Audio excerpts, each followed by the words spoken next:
Hi, this is Coach MJ. Welcome back to another episode of the Real Mission Impossible show. Today, we have Mr. Todd Crandell. He is a survivor of some of the worst points of life anyone could ever get into. He has suffered the suicide of his mother at the age of 3, gotten into cocaine and alcohol addiction in high school. He has been homeless. He has been jailed. He has been out of luck. And yet, somehow, he found his way back to earth.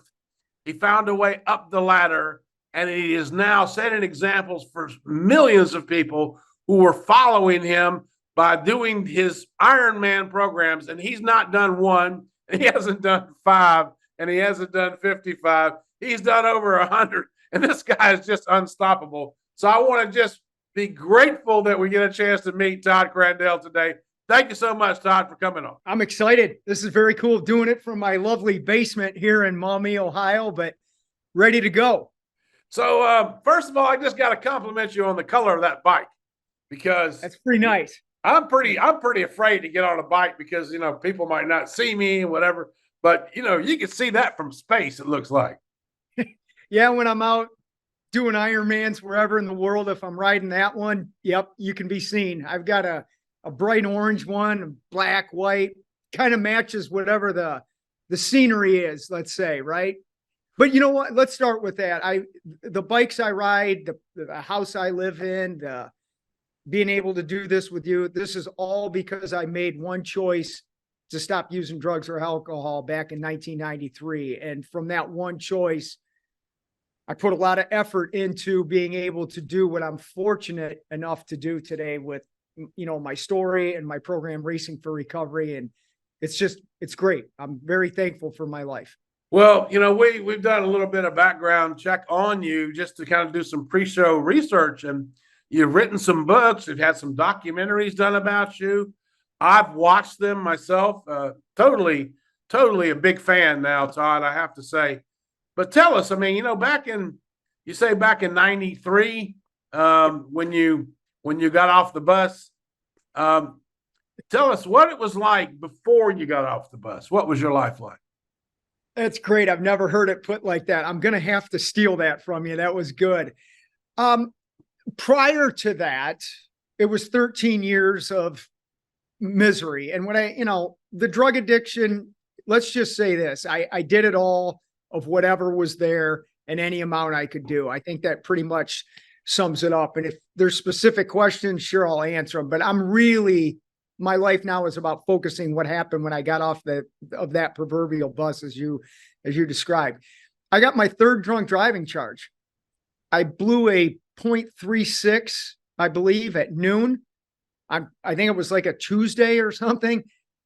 And I could have killed somebody driving like that. So first of all, just that right there is enough to celebrate, God's grace, my mom's grace, who killed herself from this stuff, Buddha's grace, whatever you want to say.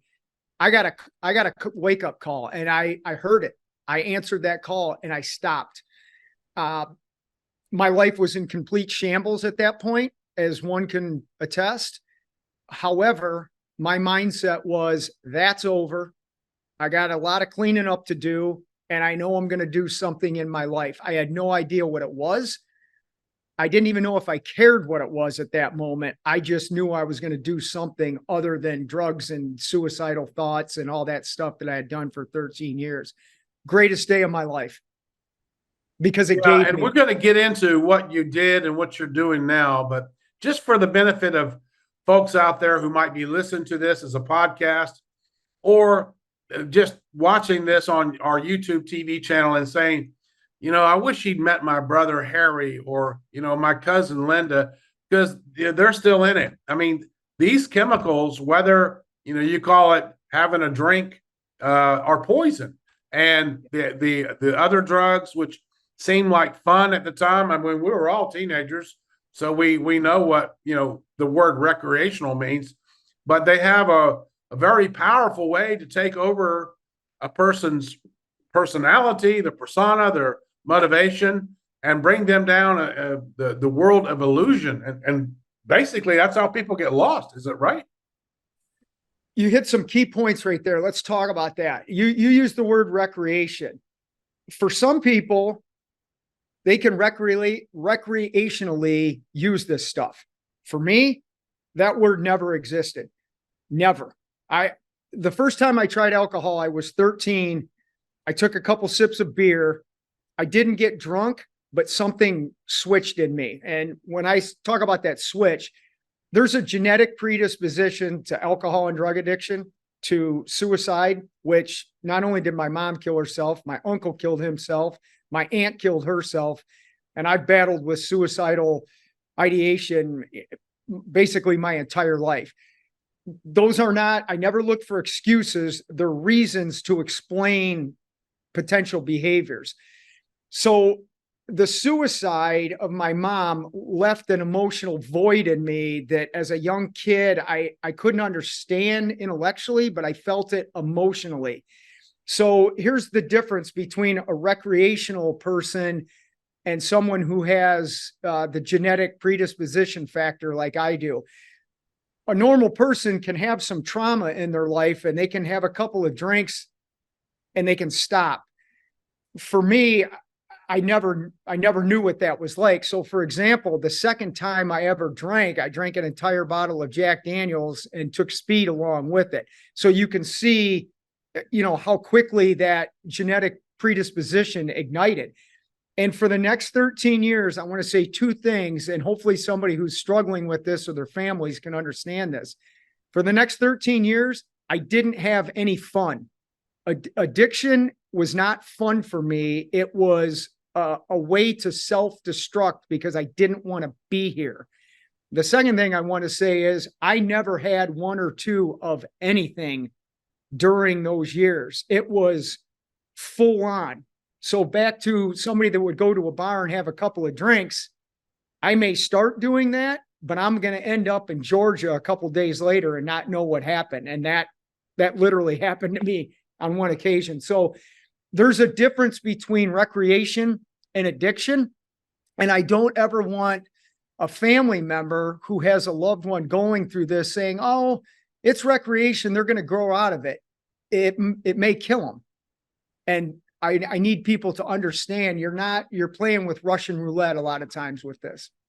What about people who are going through this, who mask it, who, there's a word called functional, I guess, where they go to work and then they go into place where they can, continue to drink and they're still in this kind of depressive mode, but they're continue to drink because that somehow numbs the pain that they're trying to hide or their mask.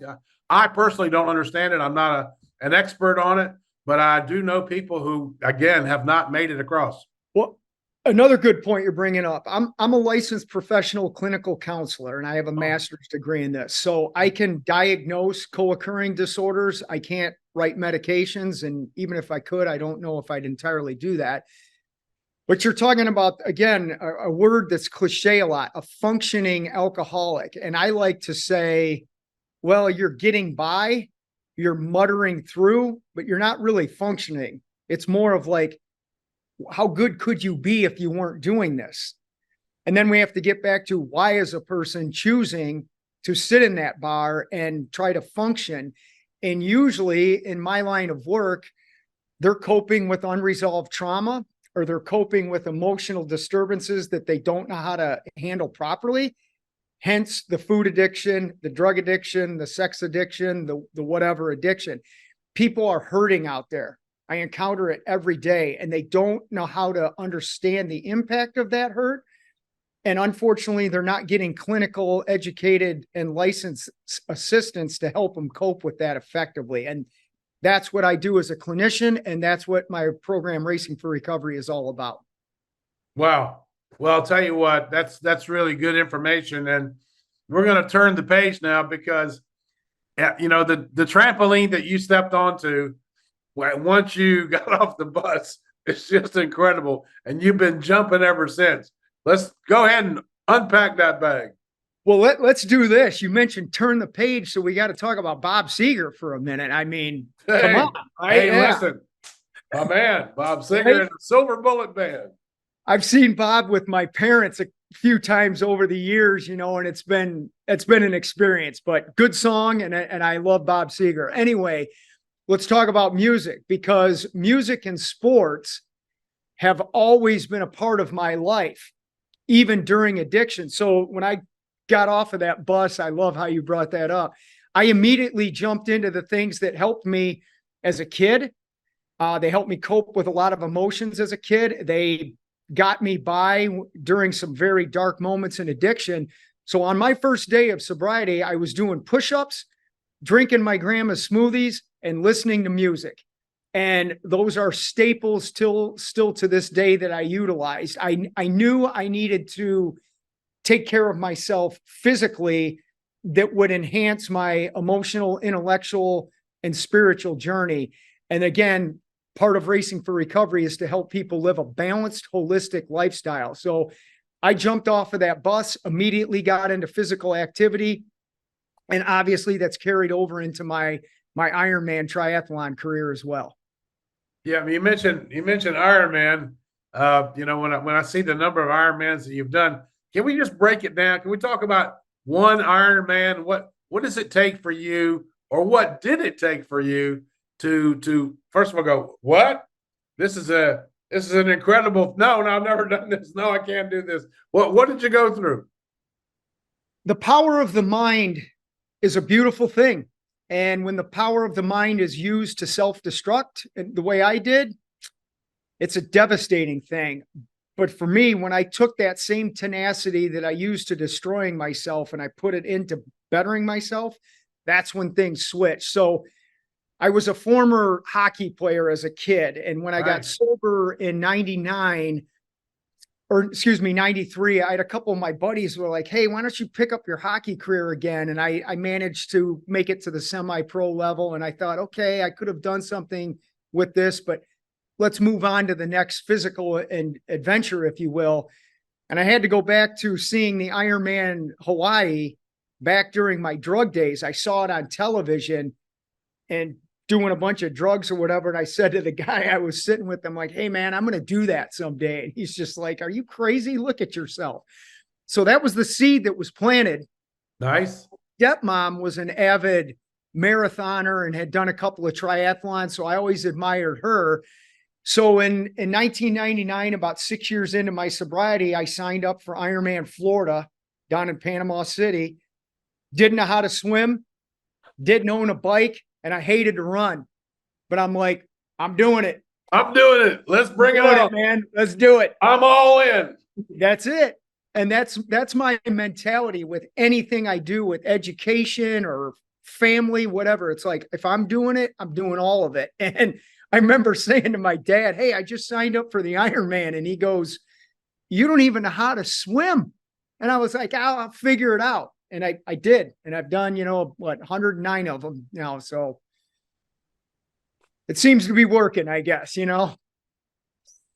don't know. I mean, they do say that aliens exist, but it is definitely superhuman what you've done. To me, that's just incredible. I mean, I don't have enough hats to tip because you've just gone over and above what anybody would ever expect. In fact, nobody would have expected anything, particularly where you were, right?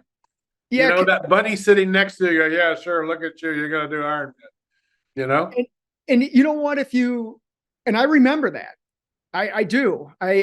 He was right. In my condition back then, it's like, are you kidding me? Look at you. However, and this is what I want people who are listening to your awesome show to understand, you can change.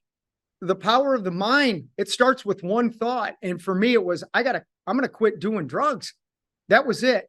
And it led to not only doing Ironman, but I had a beautiful family at that time. By doing Ironmans, it led to our local newspaper covering my story at that point. And the response from that newspaper article was overwhelming. And I thought, wow, I can do something with my life to be of service to other people. And in 2001, that's when I formed Racing for Recovery, which for the past 22 years has really fulfilled my life's purpose. So the Ironman it's not an addiction for me. It was a thing to do that led to finding my life's purpose, that now I get to live in that life's purpose. And that to me is like winning the lottery, man. It's awesome.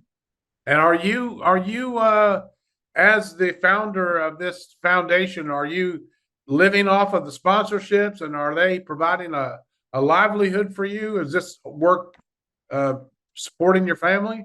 Well, we're getting into some touchy subjects here on a personal level. You know, I lost I don't want to say I lost it. I gave up a pharmaceutical career, which seems kind of ironic based on my former lifestyle. It does, Todd. Right? It does.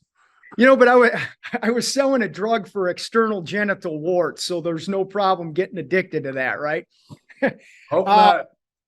But you know, I was making good money. I was doing the right thing in society's eyes, but I wasn't healing on the inside. And in fact, to be brutally honest, I was suffering from depression and suicidal ideation worse than my sobriety at this time than I ever was in my addiction, because I hadn't found myself yet. I was doing some things. You know, I had a bachelor's degree and was wearing a suit and tie and had a house, and it looked good on the outside.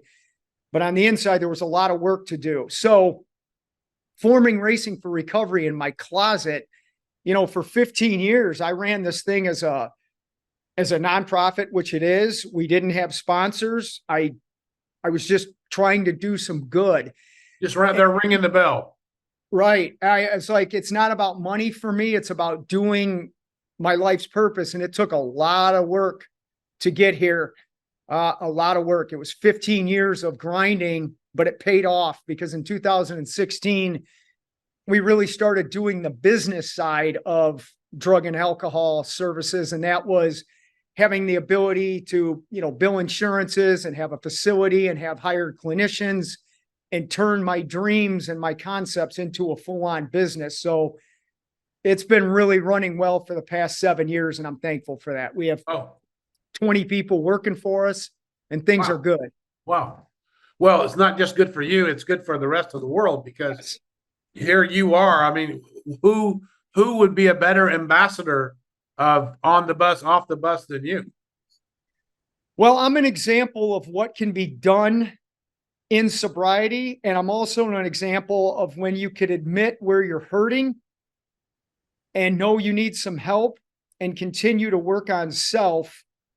Good things continue to happen for self that allows you to be of service to others who can do it for themselves. I mean, right now, as we're doing this podcast, the business of Racing for Recovery and the 100 people that live with us and receive clinical services from us are getting help right now.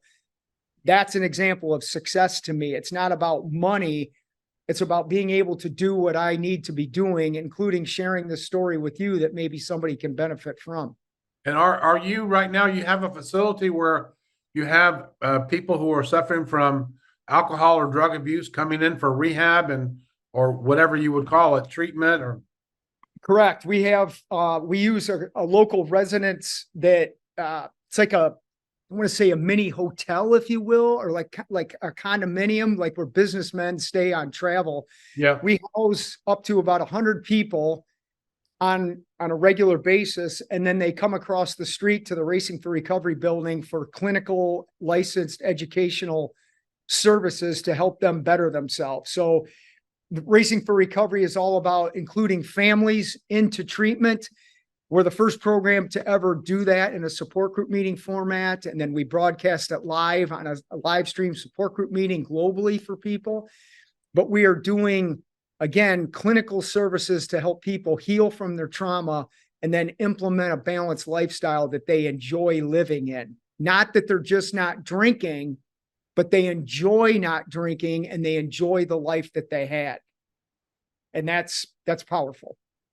You know, you mentioned earlier that sometimes when people are using alcohol or they're using drugs, they're somehow masking a trauma that they have yet to have dealt with. Sometimes they might not even know what that trauma is, I think. And then the other thing is that I don't know what it was like for you growing up, but I know what it was like for us growing up in my era. I'm just a few months older than you. And And I think that, we as men, we couldn't ever talk about our problems. We couldn't, we had to like suck it up and whatever it was, deal with it and, just get by. So there was no kumbaya moment or opportunity to say, I need help. It just wasn't, because either, you're a winner or a loser. There wasn't anything in between. Oh, you're an addict. Well, definitely you're a loser. See you later. Bye. Yeah, let's talk about the men and women for a moment that have served and are serving and will serve for this beautiful country of ours. Every 22 minutes, one of those beautiful souls is taking their own life. And we as a society, we see that and everybody's like, oh my God, that's terrible. And I agree. My question goes to, why did that happen? And look what they're going through and some of these horrific things. PTSD leads to depression, anxiety, and they're not getting the proper help with that. And they feel that they can't overcome it. And unfortunately, they check out. And that same concept is applicable to the young kid right now who maybe unfortunately is going through sexual abuse, or he's being bullied, or his parents got divorced and he doesn't know how to deal with it. And then he's looking for ways to cope, and someone offers him a cigarette or a drink, and then a genetic predisposition kicks in. People need to stop looking at obesity or drug addiction and say, you just need to stop doing that. We already know that. We need to look at why are they doing it in the first place and help them understand and cope effectively, that then they can turn their lives around and be productive members of society. I'm not insinuating that a kid who's been sexually abused for 10 years in his youth is going to get over that, but he can learn to cope with it, to stay alive and thrive in his sobriety.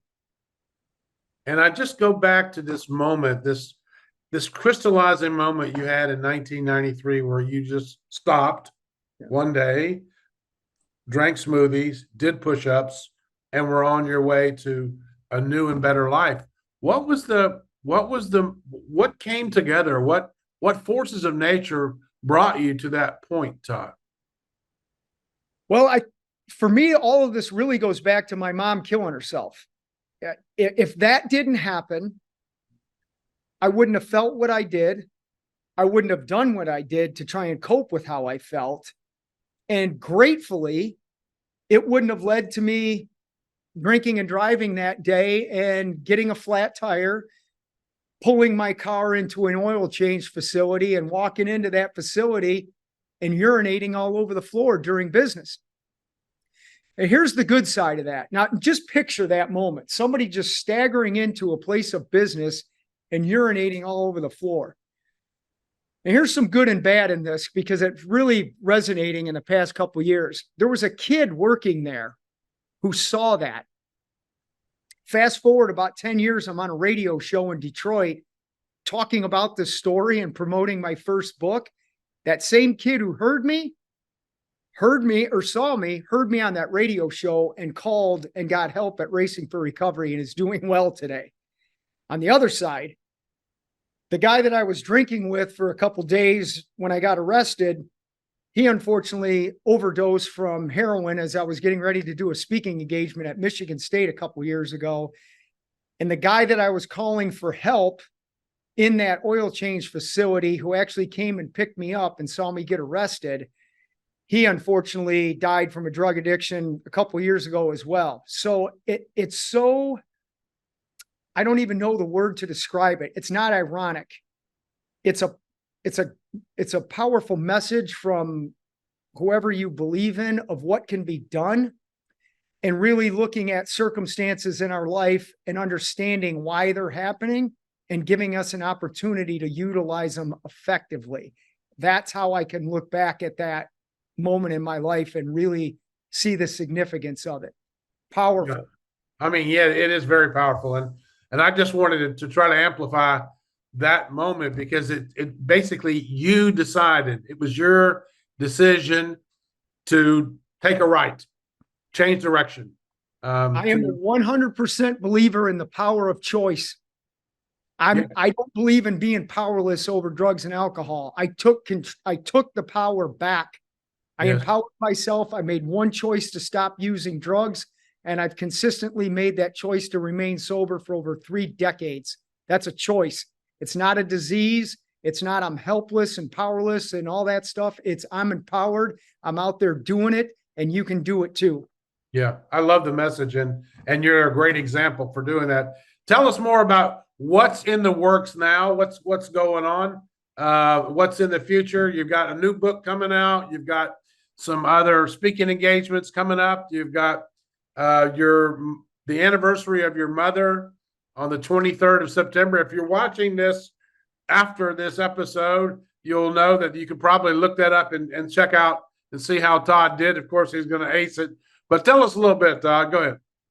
Well, I just finished my 4th book called Do No Harm. It has the cover of my pet pig Milo on the front. It's a plant-based book about the benefits of eating plants, what it does for our bodies, our environment, and saving millions of animals in the process. We just released that.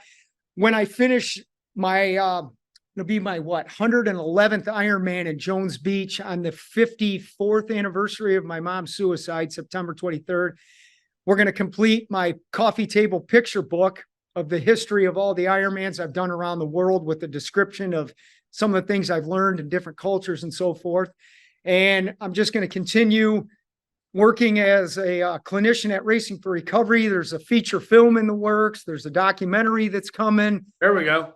Blah, blah, blah. A bunch of good stuff coming. But the main thing is I'm fulfilling my life's purpose at Racing for Recovery. Yeah, and you're a beacon of hope and helping to point the way to help others navigate out of the point that they're in right now, where they just can't see how to get out of it because they've accepted this is how I am.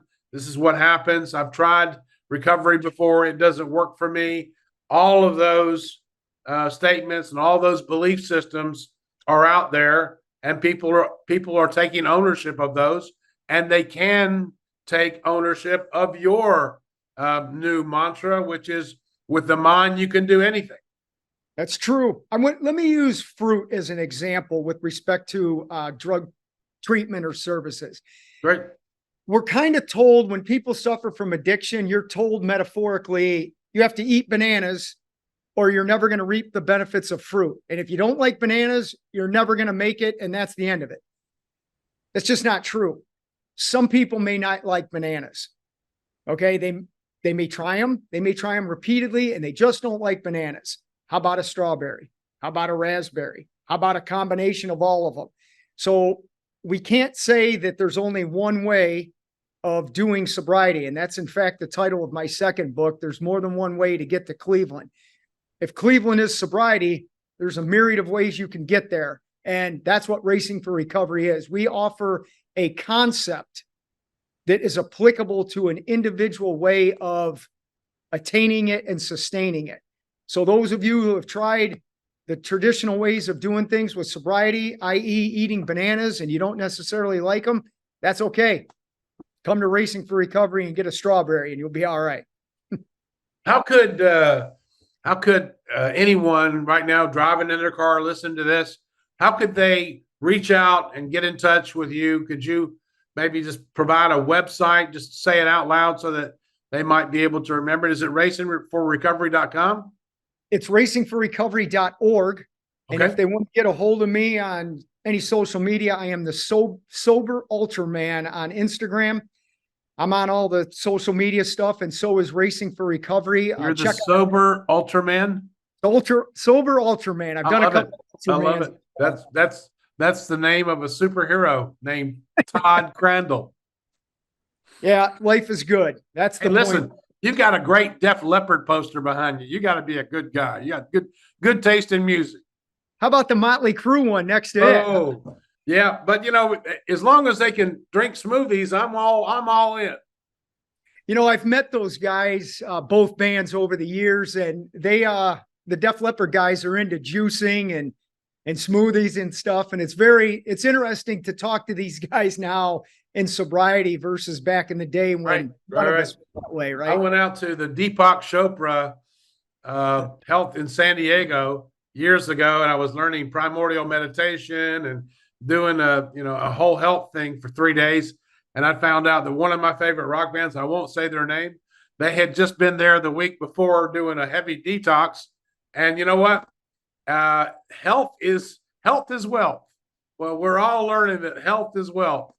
And Right. after my journey, I've just finished, and then looking at you, I mean, you just radiate this enormous amount of charisma for health, and I'm so grateful to have a chance to meet you today and hear more about your story. Can you give us a little bit more insight about the new book? Yeah, I'm working on the picture book, and it's going to be titled 100. That's coming. I'm also working on a business book. God, it's my sixth book. That's going to be like how did I create this whole thing called Racing for Recovery? But the Do No Harm book is, I went plant-based on February 1st of 2016, and at how old was I at that point? 51, something like that. I just found like another gear, like a whole other world open to me on not only a physical level, but got an emotional level, an intellectual level, an energy level. I'm more vibrant at 56 than I was at 26. Eating plants and only plants is, I cannot describe the benefits enough. Wow. They're in Do No Harm. It's a phenomenal book. It's all factual stuff on the benefits of eating plants. It'll change people's lives. We can reverse cancer, reverse diabetes, heart disease, all the things that are killing us. If we eat some plants, man, the impact that can have, it's a good thing. It's a good book, 550 pages of just powerful life-saving information. I'm really proud of that book. Well, definitely we're going to put the links up when we put this out so that people can have a chance to see and then order those books. Like, are they on Amazon?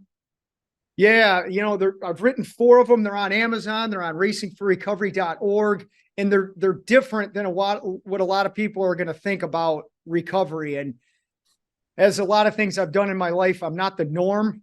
I like to kind of take my own route and have others relate to that route and find their own route in the process. But there's some powerful information in our books and movies for sure. Well, I know that you now are, looking into doing more keynote speaking and helping influence organizations. And the message that you have is not only about, coming from addiction and finding a way to recover. The message you have is about how to overcome any obstacle that could be in your way. And companies can take that metaphorically and go, well, you know what? We haven't been able to crush this number because we've had a barrier. And now we might be able to think about a different way to do it. We might not use bananas, as you said before. We might build a staircase of strawberries. So I think you've got a lot to share with organizations who are opened up to not only feeding their teams emotional wellness, which is a big part of your wheelhouse, but also to be able to look into the P&L statements of companies and go, well, how'd you like to do more? How'd you like to impact your customers more? How'd you like to impact your teams more? So I think those are things plus that you have. Anything else you can think of? I love you bringing this up because you're right. I've done about over 500 speaking engagements, but mainly been at schools and some colleges. I have done some professional organizations. And you're right. I'm a business owner now, and I want my staff. I mean, nobody works for me. Everybody works with me.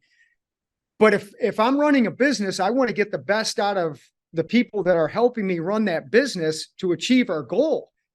And that's not just being able to show up and automatically do a good job. It's what you're doing outside of the job that's going to enhance what you're doing at the job. It starts with, being sober, eating well, exercising, believing in whatever you believing in. That's what's going to, increase your business. And I think a lot of times people they're not getting that. They want that. They want productivity, but they're not really sure about how to get productivity. I'm your guy to help you do that. Right. So it sounds to me like if your employees, we'll call them employees just for the sake of arguments today, looked at their role in life, their contribution more like a professional NFL player, the off the field behavior has to be congruent with the on field behavior. They have to be ready and their intake mentally, their intake, what they read, their intake of how they feel attitudinally, as well as the nutritional, as well as the workout, so that when they present themselves to your clients who are there for rescue, there's some belief that could actually happen.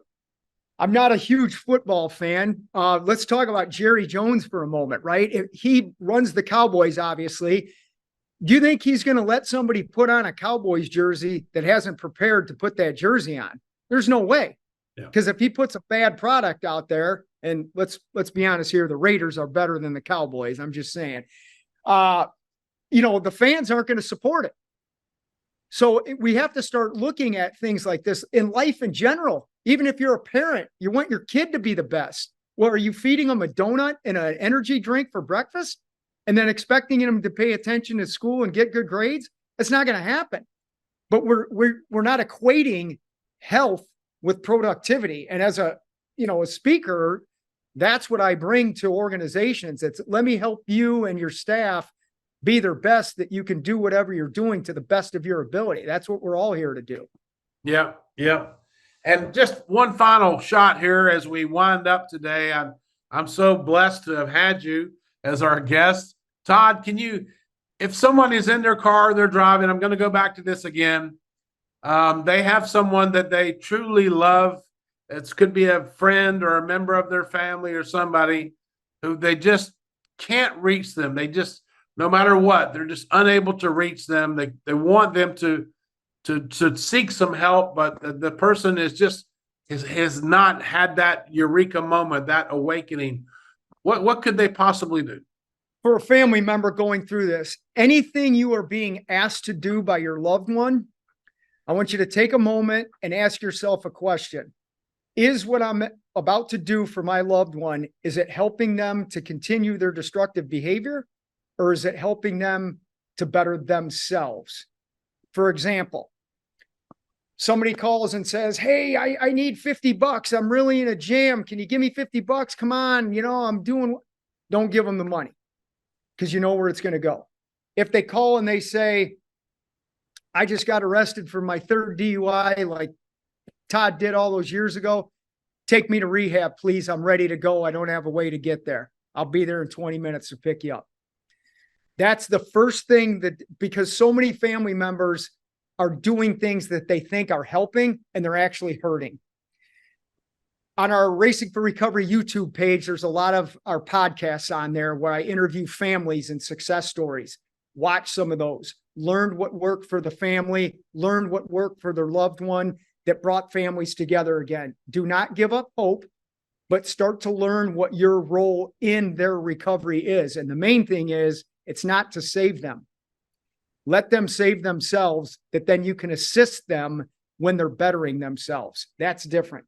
That's paramount for families to understand. Powerful words, powerful. And a powerful story from Todd Crandell. Thank you so much, Todd.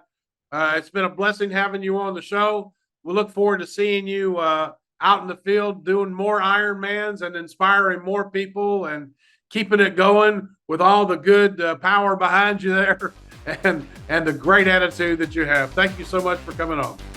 Thanks, brother. Appreciate it.